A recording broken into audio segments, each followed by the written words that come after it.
And we're rolling.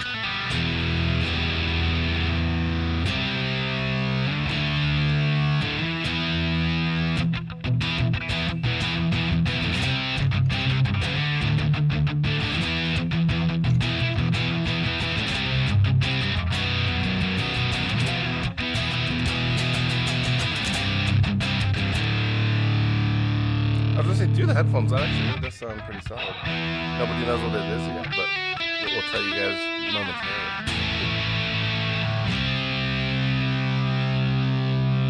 Let's make sure we're making the trip.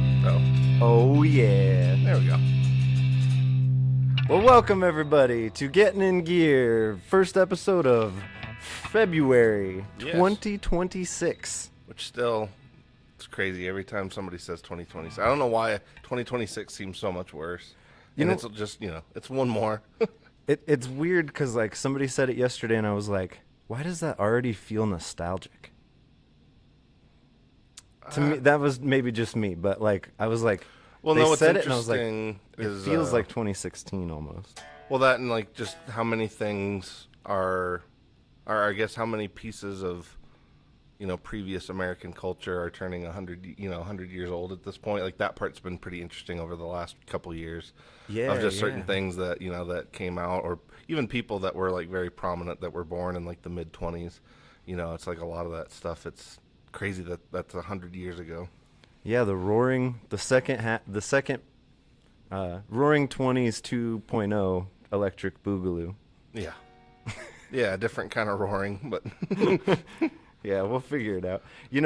Anyway, I had other thoughts, but we'll keep it to the gear. Yeah. And, we've got some really cool stuff here on the board today from our friends at FREDRIC Effects, Electronic Audio Experiments, Jam Pedals, and Death by Audio. Yeah, kind of a new release haul. The Dream Station, obviously, we've covered a couple times. Let's give you a view. Yes. But yeah, the rest are basically a new haul. The Mk4 version of the RetroVibe came out, was it like about 2 weeks ago? Yeah, week 2 weeks ago? Yeah, about 2 weeks ago, like right before NAMM, I think. I'm missing a week. Yeah, exactly, yeah, that bridge week in there. But yeah, I think that was about 2 weeks. This one, just for everybody who was already wondering, this one was obviously in response to the photocells being, them no longer being allowed to be sold within Europe in terms of product. Because, like, if you already have one, they're not a problem. They're not coming to get you. Yeah, exactly. It's just current production stuff. So. Yeah, so if people are wondering, the EU outlawed cadmium. Yes, and cadmium-containing products. Yes, and photocell resistors contain cadmium. So those are no longer allowed, which is what was the heart and soul of most vibe pedals. Well, yeah, fundamentally, like, to me, that is to everybody, that's that's what the fundamental aspect of a univibe versus, like, a standard phaser or even, like, a harmonic trem is the photocell, or photocells, because the RetroVibe that they did previous to this one, the Mk3, that one actually featured 8, I believe, photocells around the bulb. So that's why that one was kind of unique in that regard of, like, it actually, like, spun. Yeah, there was an entire cool. ring of them rather than having because, like, on the JHS Univibe for reference, that one basically is 4 of them that are kind of staggered around the bulb, and then there's, like, a little box that's kind of over them. So that one you can't really see, but it's basically just 4. Whereas, like, the Jam one had 8 of them, which, like I said, I don't know. I'm not fully, obviously, comprehending all of the engineering changes that go along with that. But I think switching over to this, I would say that gap between, like, the JHS one and the Jam one, having, with the Mk4, that gap is a little closer now. Because I feel like it's not really a critique in any way. It's just what they had to do, obviously. So I think it's as good as it could possibly get, keeping in mind that it's no longer photocell operated. Yeah, it sounds pretty amazing. It does, yeah. And a couple new features too, the tap tempo and the display now for the tempo, which is pretty nice because the old one did not actually feature a display light for the speed. So it's kind of nice to have that now. And I believe this also does the runaway thing. We'll test it in a moment, but I believe I read that on the manual that it does do the runaway thing if you hold the switch down. Oh, nice. Yeah. And yeah, and like I've got it on the brain, but you know, that photocell thing, it sent the Earthquaker device's depths to Davy Jones' locker. There you go. So Keep keeping it punny. It's killed a bunch of things, which Well, yeah, hopefully 'cause- we'll see another edition of that in the future. Yeah, I was gonna say I guess I'd sort of expect them to maybe revisit that one, kind of the way that Jam did this. I guess I'm wondering as well if JHS is gonna have to retire the Unicorn or not. And does that mean that the previous versions of some of these pedals will suddenly start kind of going up? Because I would imagine, like, once more people yeah. get clued into what happened, because like that's the thing is, like, a lot of people initially were like really intrigued by the new version of the Jam one because it does have a few of these new features, but you know, the trade-off is it no longer has the photocell part of it. So if that part of it, I mean, that's all personal taste. So it's like I guess I'm just curious to see when the rest of the market kind of gets attuned to what's going on. Maybe I should pick up that Mark III and just hold on to it for. Yeah, because we only have one left. Yeah, we only have the one left. That So one's if in like pristine shape too. So if you're out there and want it, pick it up quick. Yeah, that's our last of the photocells. Yeah. Same thing with like I said, with the Unicorn, we'll kind of see if that's another one that, like, if the, you know, all of a sudden those start kind of going up. Mm-hmm. Because honestly, that, you know, for the because the used ones are still under 200 for a Unicorn, and it's like for the under 200 mark, that one is still extraordinarily tough to beat for what it is. Yeah, that's a great pedal. Well, let's hear this thing then real quick. Yeah, we'll start with this one, and then we'll get to the others. And we have the Dream Station on for a little bit of. We'll let you go. Little padding. Little. It's barely there. Yeah. I was gonna say that's already satisfying, just like right out of the gate. Listen to that signature throb, Jacob. Let's really get it throbby.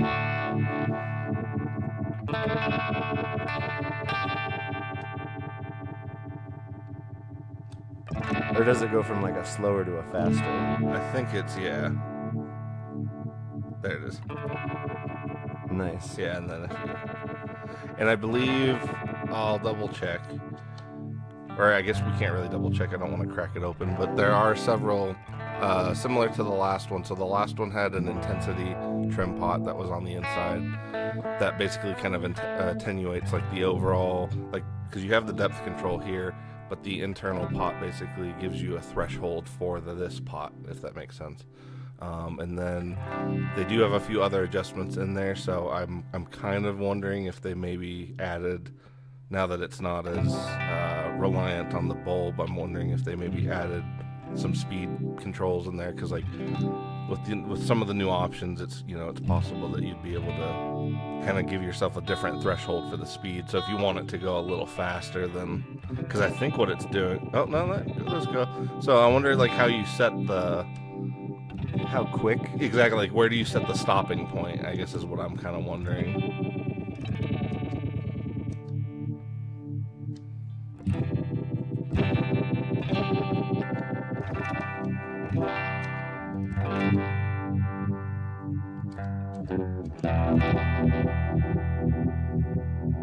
Ooh, yeah. There, I was gonna say sometimes with the tempo you do have to get it, but there you can really hear the throb. yeah. For anybody wondering why we keep saying throb, it's the term that most people end up using for the sound that a Univibe makes versus like a typical harmonic trem or even a phaser. It's got this signature kind of beat to it that you just don't get with other stuff. It's like a push into the modulation. To me, Univibes in a way they kind of breathe versus like phasers are just kind of they're a consistent, constant swirl, whereas Univibes have this. Yeah, Univibes, because essentially what happens with the Univibe is the incoming signal is modulated in terms of its volume. And so it's kind of halfway, the original one was designed to sort of replicate what what some of the rotating speakers like Leslie's and stuff do. But essentially what they ended up doing is the incoming signal is modulated in terms of the volume, and then that is then recoupled with the actual affected signal. So the two signals together is where you get that kind of that beat to it. Yeah. It's like the offset of the horn and the what's the other one? The drum. Yeah. The horn and the drum in a Leslie. Yes, yeah.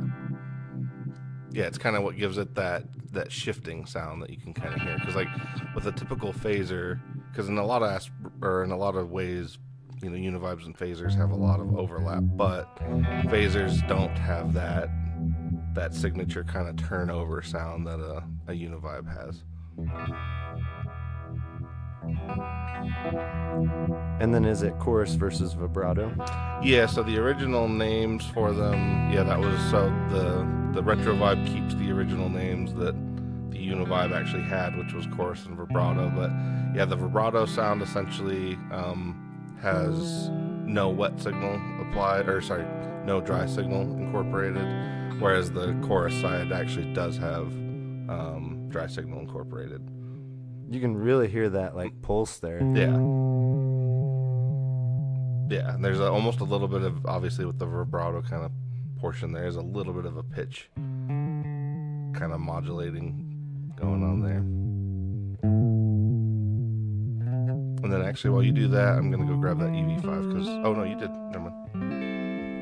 I could plug that in real quick while you're playing. Yeah, we brought a expression pedal with us to... Our auditory unboxing's a thing. Oh, that was very nice. All the paper's falling out wasn't, but the sound itself was pretty good. Although the paper's rustling wasn't too bad either.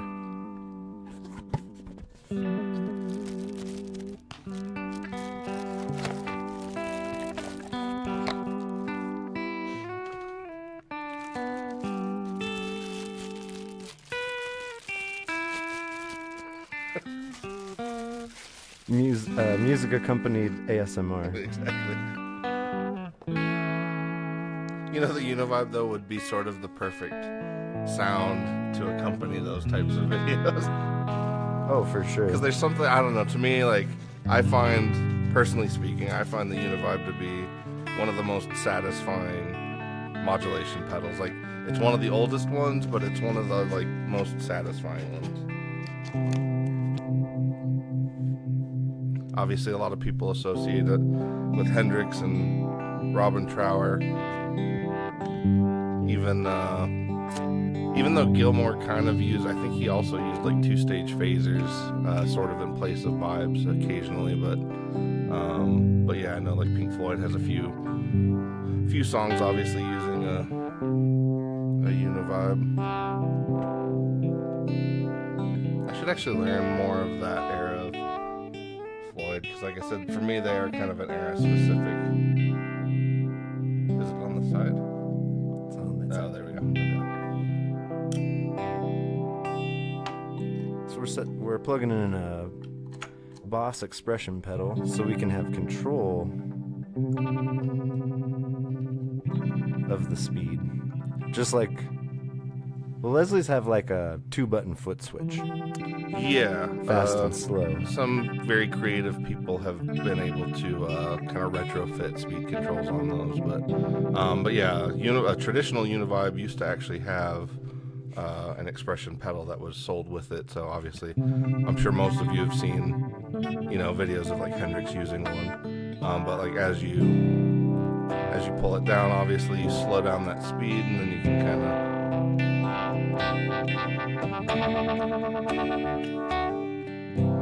And it's really fun because, like, to me, it's another one that, like, that part of it almost becomes not necessarily an instrument, but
like I said, very satisfying, I think.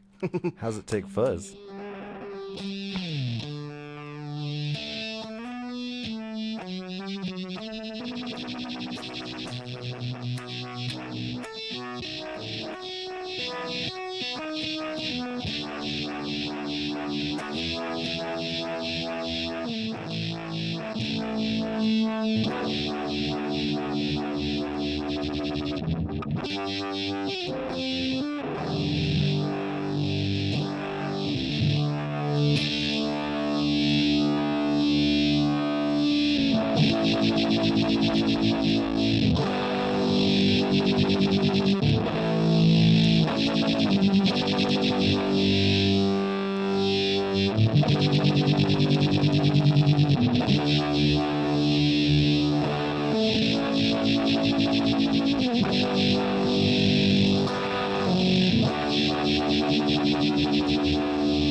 Actually pretty sweet. Yeah. I don't normally pair fuzz with vibrato as much.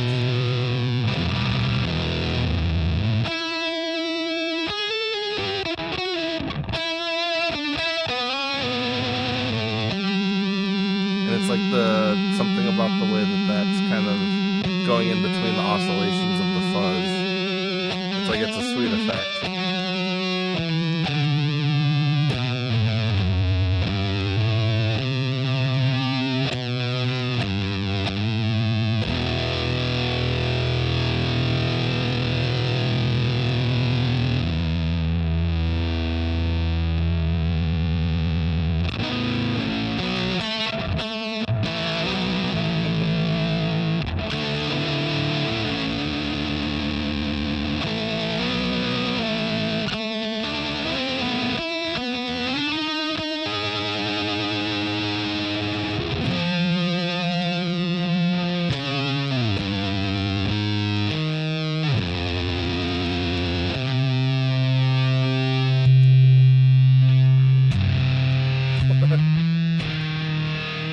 Sonic destruction.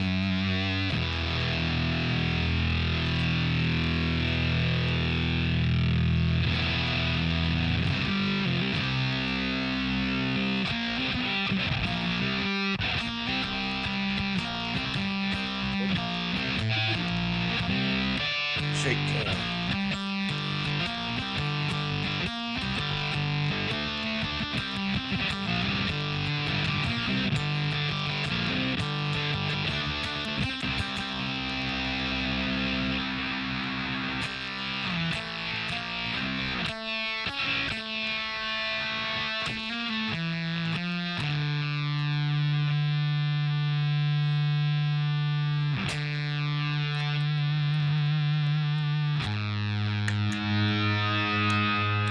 Oh, the Dream Station has not been on this whole time. Oh no.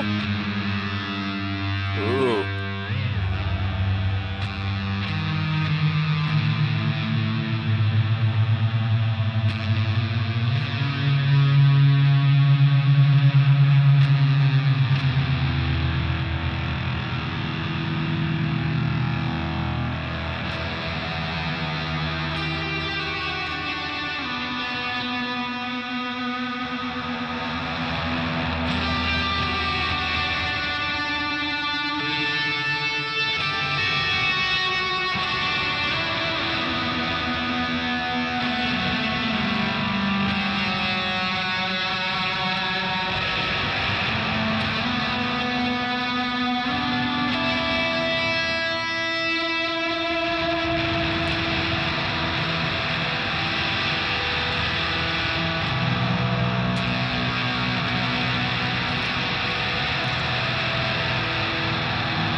Portuguese goodness. It does actually do that pretty well.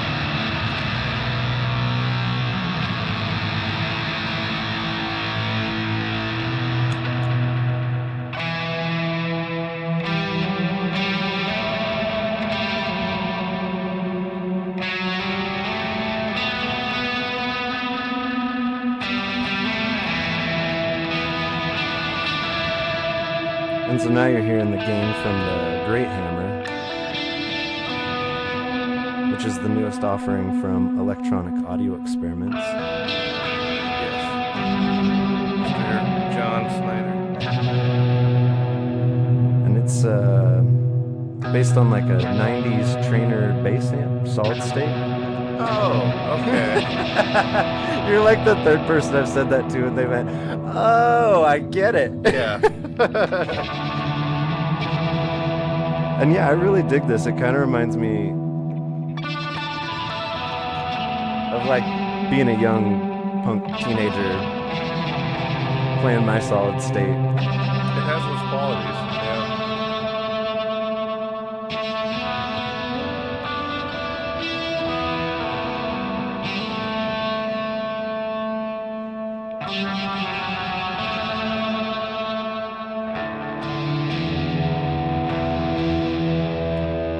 But yeah, I really like it.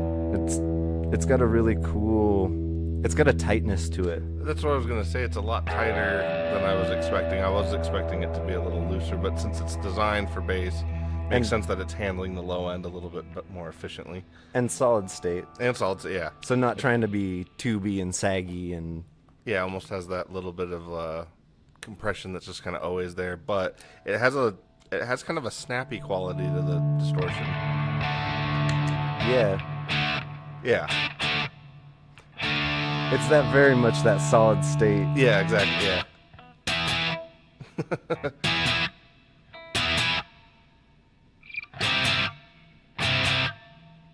Oh, you're hearing the guitar. That's because like earlier when you said the Dream Station was not on, I was like, well, where did we get the little bit of reverb?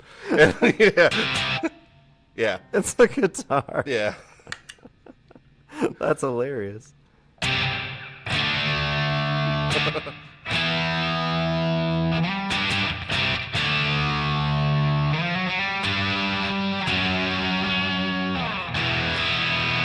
Well, you want to take it for a spin? Sure. I'll tune real quick as well. Oh, yeah. And so, yeah, the Great Hammer was designed with bass players in mind, but I'm really liking it on guitar. I've heard other people really like it on guitar. But, you know, for our bass friends, they don't get too much. That's just for them. Yeah, because I was going to say it tends to be more of a one-sided thing, like bass players kind of using, not guitar gear necessarily, but using pedals that were sometimes designed for guitar in mind, and they're using it for their stuff, whereas, yeah, it's not usually as often the case when, when gear's kind of designed for bass players. You don't really have as many guitar players that are willing to give it a fair shake.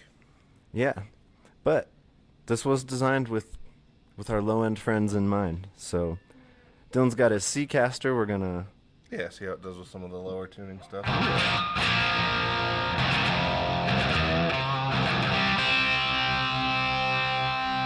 It's actually, yeah, it's a little thinner than I would have thought.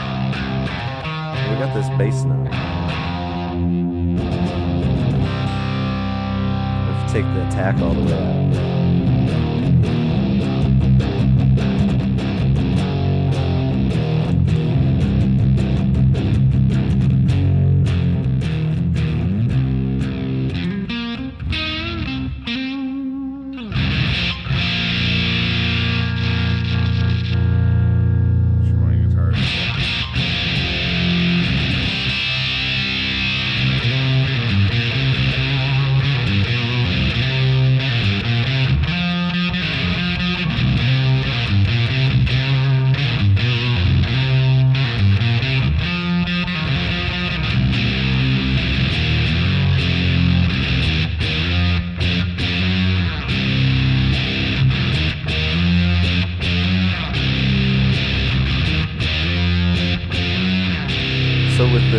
This is a mid-cut switch.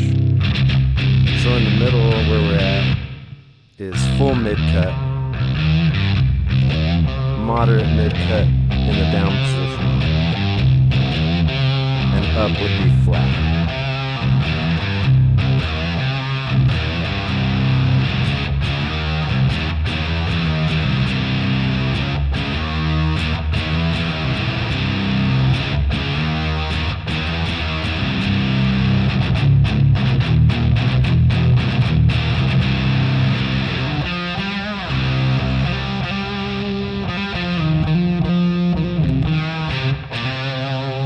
I like that attack knob too. There's your like late 90s mid-cut chug. Yeah.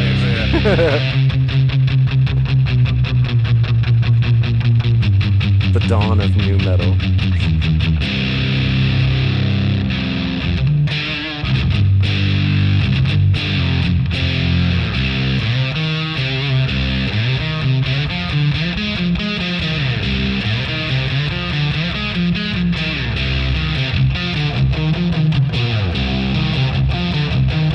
Each one of those is very usable.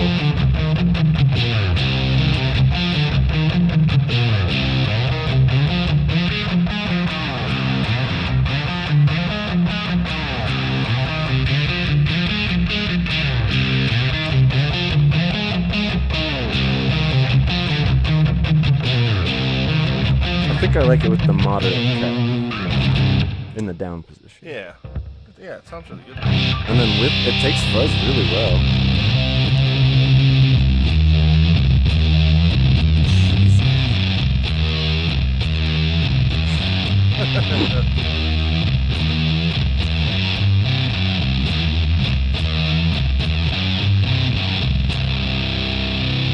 That sounds epic.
That like the dinosaur sound at the end that was like chun chun.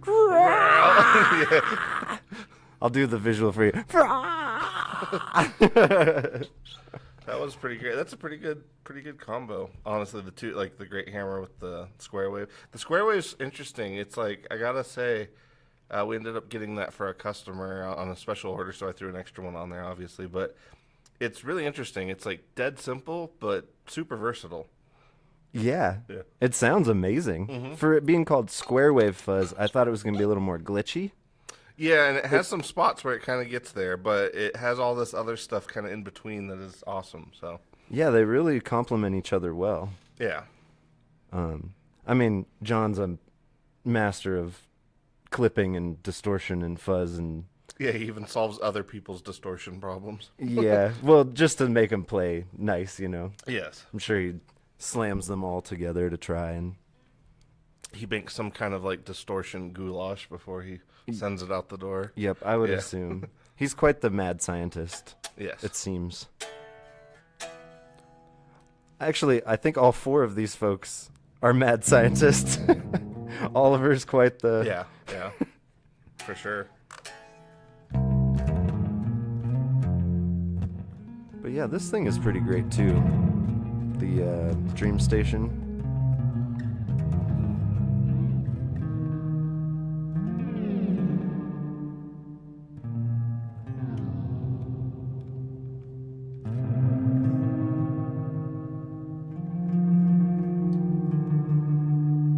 I wonder if this does like a nice. Oh, and it looked like Darrell popped in there. So hey, Darrell. Oh yeah, hey Darrell, hey Carla.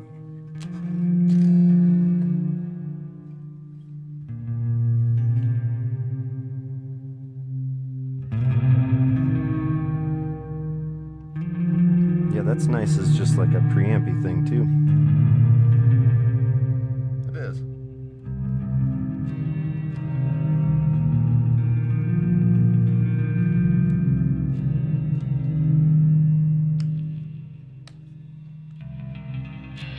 Oh hey Ike. Oh yeah. Hey, Ike.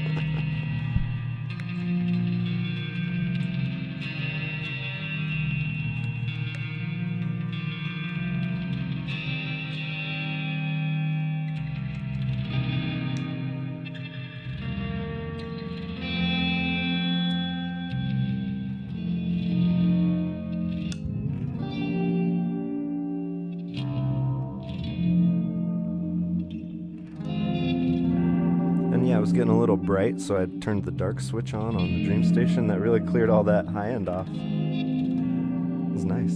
It is.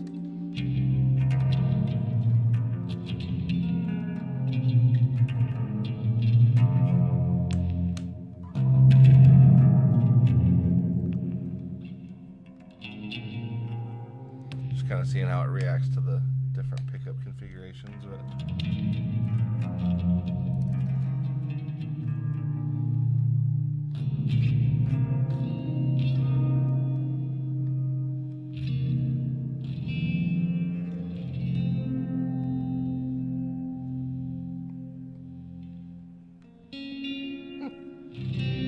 Yeah, Yeah, that's nice. that's pretty nice. Let me get a go with that. Here, no, stand. Let's say it's interesting. The pickups on those are actually quite a bit higher output than what I've got in mine, which is interesting. I think this is the bass roll off, yeah. On that guy, it should be. Yeah. Bass roll off. I rolled it off. Oh, I guess I could go back to full. Weird. Yeah, yours are much hotter. Or mine are hotter. No, yeah, yours are. Yes, yeah, mine yes, are pretty yes, quiet yes. by comparison.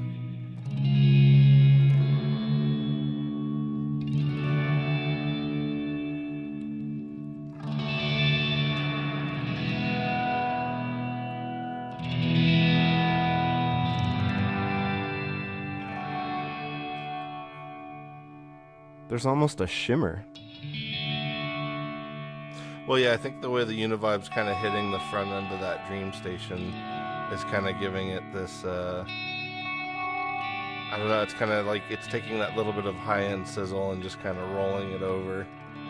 Yeah, it's really nice.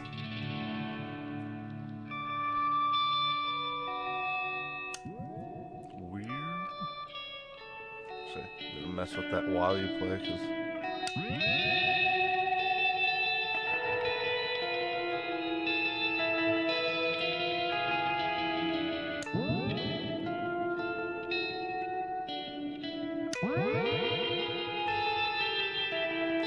think in the future, get like really elite, which it already basically is that way. So I guess I don't need to ask. But I was gonna say, elite guitar players will start having guys employed to just like flip the switches while they're playing. I need one of those. Yeah. Can they also make me coffee? Yeah, like your pedal board tech is just like making you coffee and flipping switches while you play. There was a They tech just- on a recent rig rundown who had a coffee station. Yeah.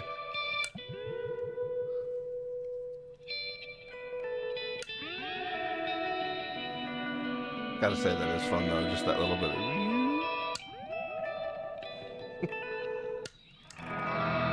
Yeah, very satisfying. Yeah. Is it the same as this? That almost gets into like Rainbow Machine. Oh yeah. Huh.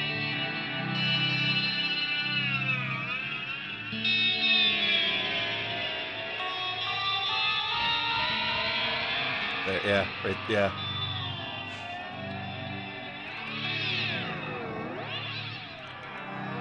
I mean, this is quite a versatile 4-pedal board. It really is actually. We It wasn't intended, but it's a great setup. I mean, I think this is a testament to the builders and what they're doing out there these days. Is That you could seemingly randomly choose things and actually have a really decent board. there really is no. I mean, unless you're a player who's like, I have this very specific thing in mind.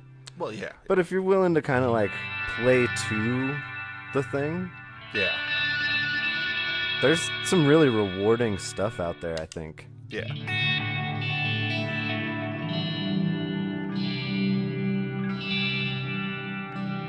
So, just try stuff.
Oh, and actually, did we end up trying the Germanium side?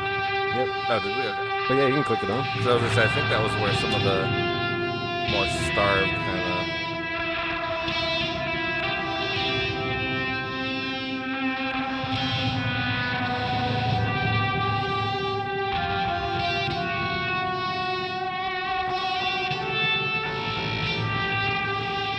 I will say the distortion on this square wave fuzz, it's not so much like how much distortion you want, it's more like what kind of distortion do you want.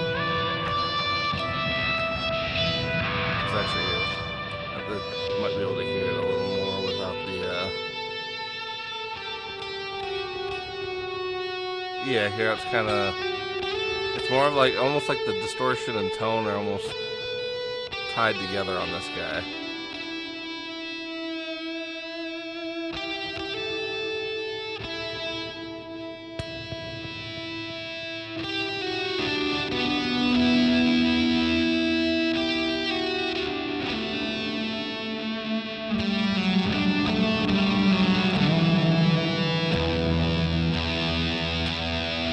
Yeah, there we go. There's slightly more, not necessarily gated, but like right on the edge there.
You know, in terms of pedal pairings, like, it's hard to really beat fuzz in the way.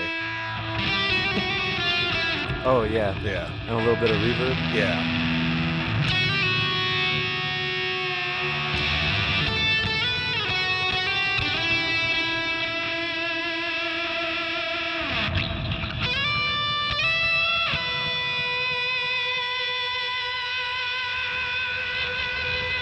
That's pretty good sustain. We don't have a cab in the room today. That is actually, not that you mentioned that.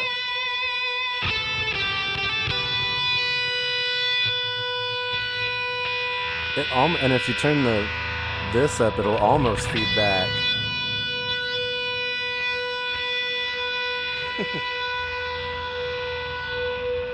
Almost.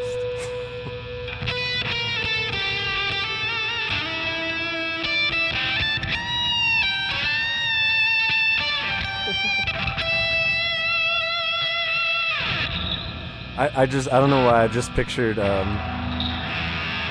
like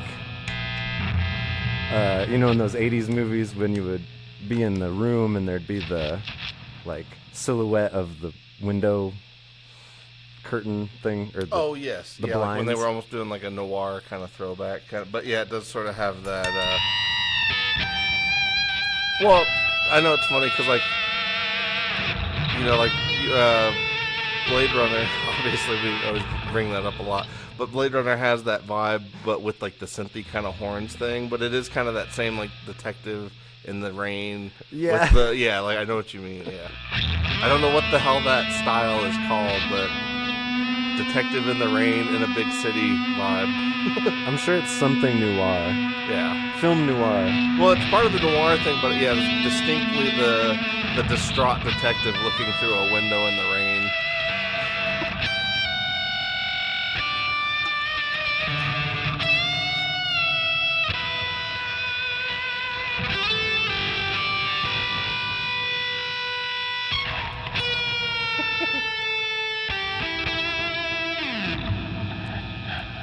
Probably played by who knows. I was gonna say Steve Winwood for some reason, but I don't think that's right at all. Steve Winwood.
What's up? The square wave fuzz is based on the Shinai square wave fuzz. Okay, I couldn't remember if it was that one or the Univox. If Univox. Well, same. Yeah. Yeah, it actually says Univox / Shinai. Yeah.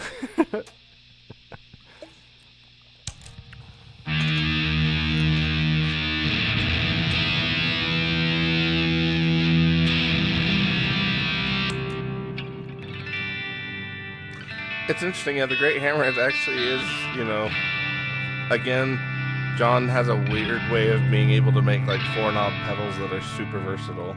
Yeah. Because I was gonna say, I don't think so far of hearing anybody test it in the shop, I don't think I've heard anybody really go through the full range on it. So, but yeah, I don't think either of us were here when it first came in. Gordo and Eric tried it the other day, but yeah, today's my first time trying that one. And Eric really liked it on bass. Like, really liked it on bass. Oh, really? Okay. Oh, that's right. Yeah, you guys made a short video the other day. That's right. God, man, it just sounds so good. Well, it's surprisingly, like, chimey.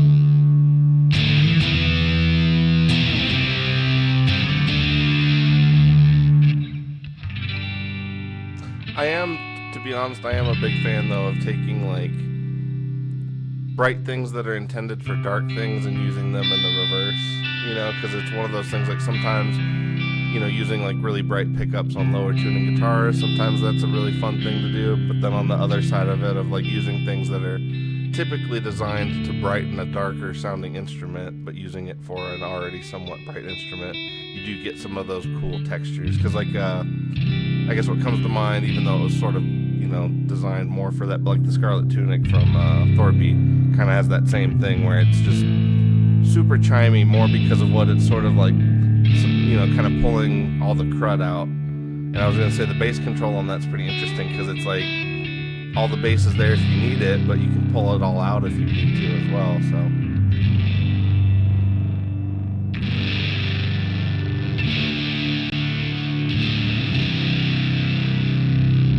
Yeah, there's a lot of range there without it getting muddy. That's what I mean. Yeah, it's interesting. It's a huge range on that. Yeah, let's show the people. Yeah.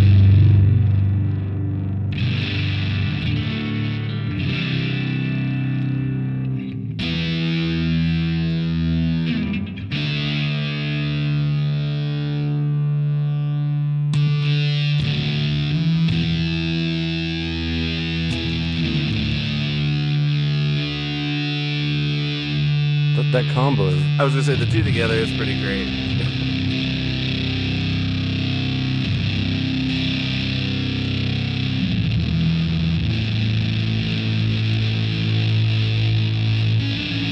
I don't know why I keep looking back, like thinking like I'm just used to the cab. It's like it's not. No cab today. Yeah, we're just running our Rev D20. Yeah. Straight in.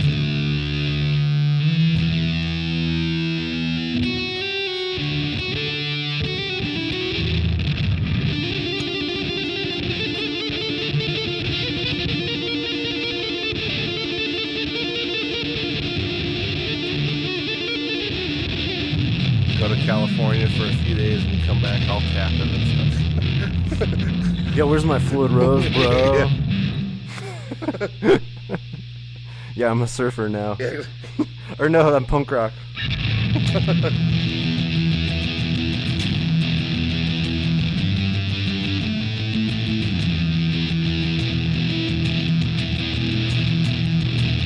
Sounds very Siamese dreamy.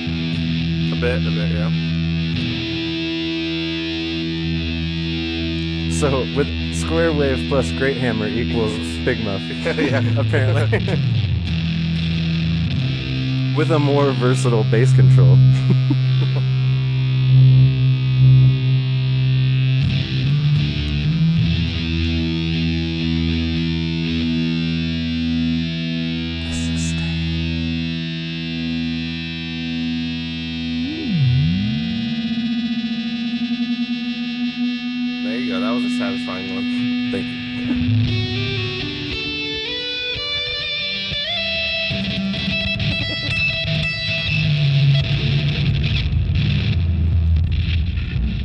yeah, and today I'm playing Reverend Jetstream HB in this beautiful sparkle sunburst. And I was gonna say, I don't know cherry if burst. the camera's catching it or not, but I gotta say the sparkles in the room have been kind of like even just while you've been playing it, it's one of those things like you look at it at the right angle, you don't even see the sparkles, But there's and then you put them, you go like slightly off center, and all of a sudden it's just like, psh. yeah, because it's not like a full sparkle cover, Yeah, but there are these huge specks of sparkle all over the body. It looks amazing. yeah. I was gonna say it's really an interesting thing because like at a certain angle you don't even see them, and then all of a sudden it's like, holy shit, that's pretty damn sparkly. Yeah, this thing's pretty cool. When this rolled in, my jaw hit the floor. I was like, whoa, that's such a beautiful guitar. Well, and honestly for a burst or something in the vein of a cherry burst, it's a very tasteful burst. Yeah. Because I was gonna say normally, and I know Ike's probably what I was gonna say. Normally, cherry bursts are not always a shop favorite, but this one somehow hits a better spot. Like the yellow's more yellow, the red's more red. Yeah, so when I was younger, there was a Wells Music where I used to take guitar lessons at. And there was a cherry burst Epiphone Del Rey that was always there. And this reminds me so much Del of Rey. that. Del Rey. You take the 405, get off the Del Rey. When I was in Southern California, it was funny how people were like, well, you take the 405 to the 5 and you get off at La Huenga, you know. Drop you off where you belong.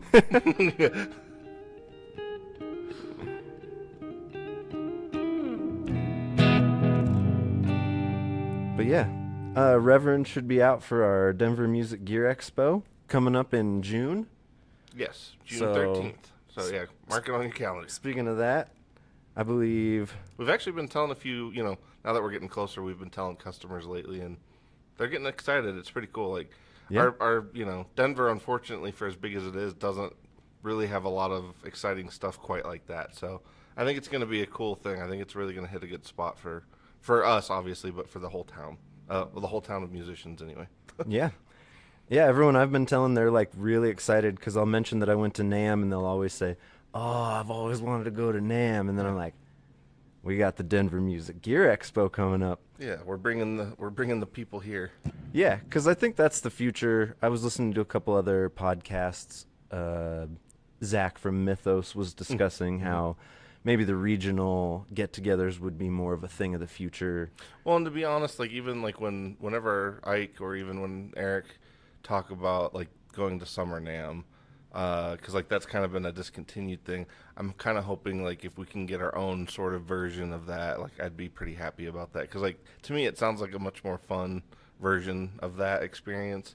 Like actually, and I think here too, like we've said repeatedly, what's the worst thing is like people coming to Colorado in the middle of June, which is one of the prettiest months in Colorado. So it's like it's kind of win-win-win on that front. So hopefully we can get people to kind of make it a regular thing that they kind of earmark. Yeah. And yeah, that's coming up June 13th at the Sons of Italy in Westminster, Colorado, just right over the border from Denver. Yeah, we got all kinds of people coming out. We got Fender, PRS, Death by Audio. No, sorry, I misspoke. Earthquaker Devices. Yes. I get those two mixed up sometimes because they made a pedal together Yes. that I really love. Well, and it does kind of roll off I mean, it's the same number of DBA, DBA, EQD. Yeah. Yeah. And you can all check out the ZQD. Yes, ZQT. ZQT. The new offering from Earthquaker Devices. But yeah, today we were checking out the Square Wave Fuzz from FREDRIC Effects. Yeah, I don't know how new that one is, but it's new to us, so we put it in there. Yeah. And then very new, actually Very new, yes. the Great Hammer from Electronic Audio Experiments.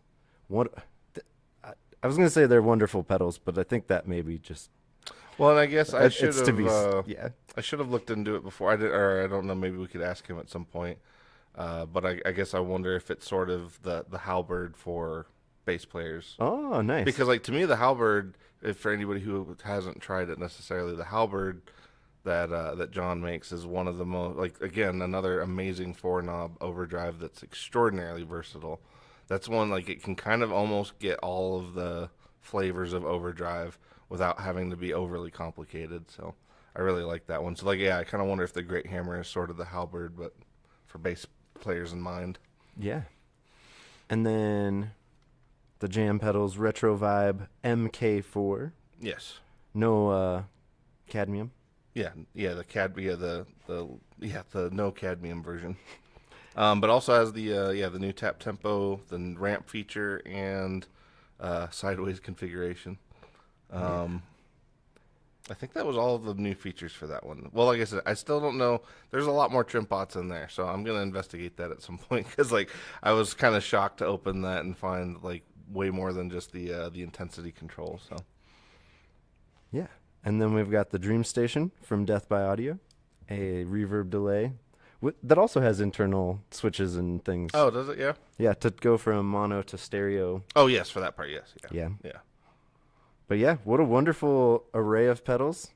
You can get them here at Flipside Music in Denver, Colorado. And I guess that would... Yeah, I think that's we passed. Yeah, we're right on the hour mark. So, yeah, for anybody who joined us late, we are going to be live again in a few hours for Maris Monday, and then again on Thursday for our weekly podcast. I think that's pretty much it. We don't really have any major events coming up or anything, but if we do, we'll let you guys know, and we appreciate, as always, anybody who's watching. Yeah, and please like, subscribe, share with your friends. And this has been Getting in Gear. I'm Jacob. I'm Dylan. And we'll catch you on the flip side.